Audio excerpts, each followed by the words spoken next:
Vous avez déjà tous vu le monde incroyable de Gumball, mais souvenez-vous de cet épisode qui a donné des cauchemars à des centaines d'entre nous.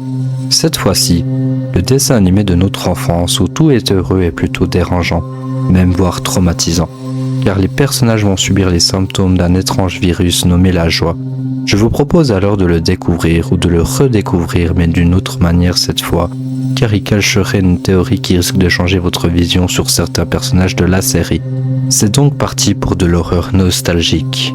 Bienvenue dans un nouvel épisode. Partie 1. L'épisode de la joie. Nous commençons par une journée normale chez la famille Watterson. Mis à part que c'est lundi et Gumball ainsi que Darwin sont de mauvaise humeur, Richard va alors leur faire un câlin, puis nous allons voir cette étrange explosion en forme de nuage nucléaire. Nos personnages ne le savent pas, mais il s'agit le début de leur fin. L'heure apparaît et il s'agit d'un style de police qui fait plutôt penser à un film d'horreur qu'à un dessin animé pour enfants. Gumball et Darwin sont arrivés à l'école et une première chose étrange se passe. Darwin ne peut s'arrêter de sourire et Gumball saute de manière heureuse sans le vouloir. Déjà des symptômes que ceci n'est pas normal. Nous voyons ensuite Madame Simian qui est aigrie comme d'habitude. Nous découvrons qu'elle surveille même les élèves d'école et se réjouit de leur malheur et tristesse. Elle rajoutera qu'elle adore les lundis matins et lance une musique de Beethoven qui donne un sentiment dépressif. Mais elle va voir avec Gumball et Darwin heureux ce qui va la contrarier. 10h28. Nous sommes en classe et quelque chose d'inhabituel va se produire pour un lundi matin. Gumball ne peut s'arrêter de sourire et va même chanter. Darwin va lui aussi s'y mettre. Madame Simian s'agace et leur demande comment il est possible d'être heureux de commencer la semaine avec un test pour notes. Gumball lui répond en chantant et n'arrive plus à parler normalement. Il commence à tousser et une salive étrange commence à sortir de sa bouche. Ceci est un nouveau symptôme du virus. Dû à cela, Madame Simian va les emmener à l'infirmerie et préviendra le principal Brown qui est préoccupé par autre chose. Elle lui pique une caméra en passant. Elle commence à enregistrer en disant qu'elle surveille les sujets. Mais l'infirmière va l'interrompre en lui répondant qu'il s'agit juste des enfants heureux qui ont le sourire. Ce qui est en réalité pas le cas et personne ne s'en doute pour l'instant. Madame Simian s'énerve et commence cette danse très drôle. Ce que j'adore car la série arrive très bien à mélanger horreur et humour. Bref, Madame Simian leur demande d'arrêter de sourire mais c'est impossible pour Gumball et Darwin. Nous nous rendons compte que leur apparence est clairement en train de s'aggraver. 3h33 de l'après-midi. Les heures sont passées et Madame Simian continue à enregistrer. Ils se trouvent toujours dans l'infirmerie. Elle allume une lampe de poche et regarde l'état de leurs yeux. Nous voyons que la situation devient de pire en pire, car ils ne répondent même plus à leur professeur. Nous voyons à présent comment ils perçoivent le monde et cela est très étrange. Ils sont comme devenus fous et vont essayer d'embrasser Madame Simian, ce qu'ils ne feraient jamais dans leur état normal. Elle va leur jeter un sirop pour la toux et cela ne les fait même pas vraiment réagir. 4h36. Elle continue les enregistrements car elle est sûre que quelque chose ne va pas. Le pire est qu'elle a raison et personne d'autre se doute de la catastrophe qui va se produire. Elle va carrément les mettre en quarantaine dans cette petite salle enfermée. L'infirmière, elle, en a marre de cette situation et va aller chercher le principal Brown. Puis un drame va se passer. Gumball et Darwin vont commencer à rigoler de plus en plus fort, jusqu'à même s'étouffer. Cette scène est une des plus sombres de la série, car ils vont littéralement perdre la vie due à ce virus. Aussi parce que nous voyons Madame Simian être heureuse, ce qui a une réaction très glauque à regarder. L'infirmière va revenir avec le principal Brown.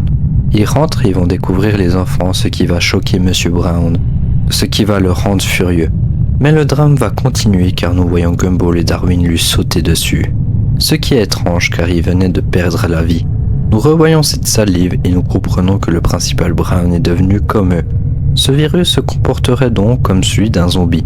Sauf qu'ils sont heureux, ce qui donne ce côté très perturbant. Madame Simian va pousser l'infirmière et sera infectée à son tour. L'épidémie a donc commencé et risque de se propager dans le reste du monde. Elle s'enfuit et va se retrouver coincée dans cette petite pièce alors qu'elle était poursuivie. Elle semble être en sécurité mais va découvrir des terribles scènes grâce à sa télévision de surveillance. Nous voyons donc l'épidémie se propager très rapidement. C'est cette partie de l'épisode qui a bien marqué les enfants. Car le monde incroyable de Gumball qui est d'humeur heureuse n'existe plus. Tout devient sombre et nous voyons les personnages devenir fous chacun leur tour. Madame Simian, elle, est la seule qui n'est pas infectée et va littéralement péter un plomb de voir tous ses élèves heureux. La situation est dramatique et c'est peut-être la fin de la série. Mais Madame Simian va accidentellement allumer la musique triste de Beethoven et cela semble enlever les symptômes au principal Brown. Tout n'est peut-être pas fini. Madame Simian le comprend et il s'agit de sa dernière chance pour éviter cette catastrophe. Elle veut donc diffuser la musique dans toute l'école pour sauver tous les élèves. Mais pour ça, elle doit sortir de la pièce et traverser l'école remplie d'infectés. Elle sort et nous voyons le chaos qui s'est produit. Elle découvre Anaïs en train de pleurer, mais elle va commencer à rigoler et chasser Madame Simian. Elle arrive à l'éviter et donc se faire infecter. Elle continue son chemin pour sauver tout le monde. Soudain, elle se retrouve proche des infectés de la joie. Elle se force alors à sourire et à imiter un zombie pour traverser, ce qui va marcher, jusqu'à que sa vraie nature reprenne le dessus. Dû à cette action, les infectés comprennent qu'elle n'a pas été contaminée et commencent à la chasser. Elle court alors le plus vite possible, car elle sait que si elle se fait attraper, ce sera terminé pour elle et que tout le monde sera infecté au virus. Elle continue et arrive à esquiver les infectés, puis arrive finalement dans la salle pour diffuser la musique. Elle est proche de réussir à sauver tout le monde, mais Gumball et Darwin étaient cachés dans l'obscurité. Ils vont donc lui sauter dessus.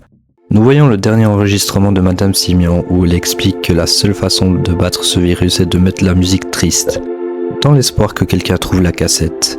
Elle commence à tousser, puis elle va malheureusement être infectée à son tour. L'épisode se termine sur cette dernière scène dérangeante. Est-ce qu'il s'agit de la fin de notre dessin animé d'enfance ? La réponse est évidemment que non, car nous retrouvons nos personnages dans un état normal par la suite. Mais que s'est-il passé alors ? Nous savons que dans le dessin animé, nos personnages ont pu changer de dimension parfois. Peut-être que l'univers de Gumball a fait un reset et que tout est redevenu à la normale. Peut-être que les épisodes que nous regardons aujourd'hui sont peut-être dans une autre dimension de leur monde.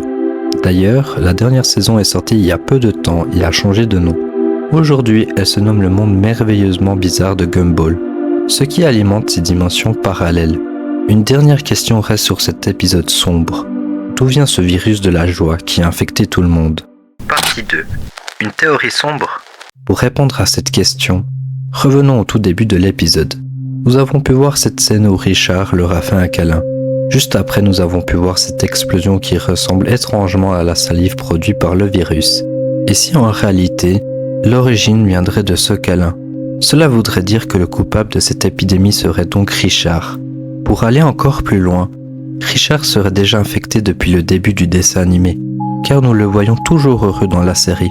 Peut-être même qu'il sait lui-même qu'il a infecté du virus de la joie. Alors pourquoi aurait-il pris un tel risque en faisant un câlin qui pourrait contaminer Gumball et Darwin ? La réponse serait tout simplement qu'il est trop gentil et souvent stupide. Il n'aimait pas voir ses enfants de mauvaise humeur et a donc pris ce risque. Ce qui a amené le drame que nous avons pu voir dans l'épisode. Au final, Richard serait donc le responsable de cette épidémie qui ne pourrait pas être arrêtée. Ce personnage prend une tournure vraiment sombre en y pensant. Bon, cela reste de la théorie, mais intéressante à vous la partager. Si l'épisode de la joie vous a plu, je vous informe qu'un Analogue Horror est sorti sur cet épisode. Je l'ai présenté sur ma deuxième chaîne d'Analogue Horror si cela vous intéresse. Vous pouvez trouver le lien de la vidéo dans la description. Mais pour l'instant, je vous souhaite une bonne soirée internet et à bientôt pour les prochains épisodes sombres sur les cartoons.